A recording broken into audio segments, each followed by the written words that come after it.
এই যে 24-এর ছাত্র নাগরিক অভ্যুত্থানে,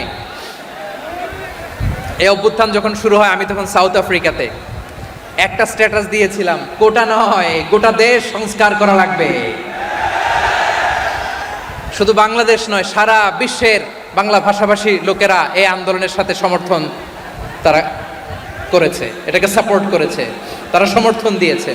আমাদের ইউনাইটেড আরব আমিরাতের বাংলাদেশি ভাইয়েরা তারা সেখানে রাস্তায় নেমে এসেছিল, জানেন?